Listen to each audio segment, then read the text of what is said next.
मामा के खजाने में गरीबों के लिए पैसा की कमी फमी नहीं है। और एक बात और, आप सबका समर्थन हो तो कोई बड़ा आदमी अगर राशन ले रहा हो तो उसका नाम काट देना। कटना चाहिए कि नहीं? देखो भैया, जनता की आवाज है। कोई बड़ा आदमी ले रहा हो तो काट दो। और मैं कह रहा हूं कि अगर कोई का नाम गरीब नहीं हो और जुड़ा हो तो वो खुद ही कटवा ले कि हमें नहीं चाहिए भैया, गरीबों को दे दो। ठीक बात है कि नहीं? ये राशन सबको मिले। दूसरी चीज है मकान की। कल हमने कार्यक्रम किया था, प्रधानमंत्री जी जुड़े थे। 5,21,000 लोगों को गृह प्रवेश करवाया था। देखो सोचो जरा, हर गरीब का सपना होता है बड़ा नहीं हो, छोटा सा मकान तो खुद का हो। होता है कि नहीं होता सबका सपना? अरे बोलो, होता है कि नहीं?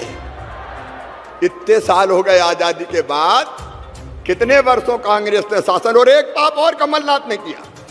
मुझे कांग्रेस ने किया, मुझे कहते हो कोई संकोच नहीं है। ये जो प्रधानमंत्री आवास योजना के मकान के लिए राज्य सरकार को 40% पैसा देना पड़ता है। मोदी जी भेज रहे थे, कमलनाथ ने मना कर दिया कि मेरे पास पैसे ही नहीं है, मेरे पास पैसे नहीं है, मैं मकान नहीं लेता। ये पाप किया कमलनाथ जी, इस पाप से तुम बच नहीं सकते, बच नहीं सकते। गरीबों के मकान छीन के तुम्हें क्या मिला? मेरे बहनों और भाइयों, आज शिवराज सिंह चौहान आपके बीच में ये ऐलान कर रहा है कि कल तो मकान मिले ही है, लेकिन जो गरीब वंचित रह गए हैं वो चिंता मत करना मेरी बहनों, हर एक को पक्का मकान बनाने का सपना पूरा हम करेंगे, भारतीय जनता पार्टी की सरकार करेगी।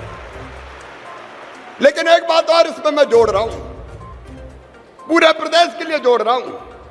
कई जगह गरीब के पास रहने की जगह भी नहीं है। छोटे छोटे मकान में, झोपड़ियों में। एक जगह मैं गया, मुझसे बोले कि मामा एक घर में 40 आदमी रह रहे हैं एक कमरा में। मैंने कहा कैसे? अरे बोले दादाजी के 4 बेटे हो गए, उनकी 4 बहुएं आ गई, उनके बेटा बेटी हो गए, अब उनकी शादी हो गई।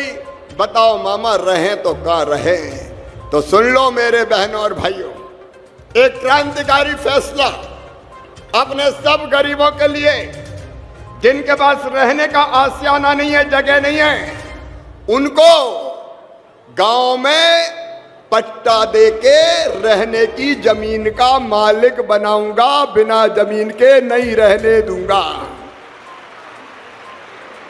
बोलो, रहने की जमीन सबके पास होना चाहिए कि नहीं? जोर से बोलो, होना चाहिए कि नहीं? ये बुनियादी अधिकार है हमारा।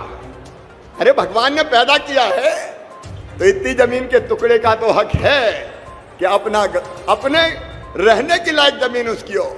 और उसके बाद इस साल 10 लाख मकान बनाएंगे।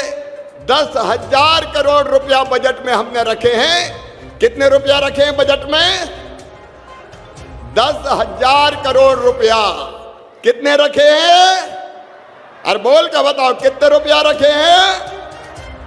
10,000 करोड़ रुपया। इस साल 10 लाख मकान बनाएंगे, अगले साल फिर 10 लाख मकान।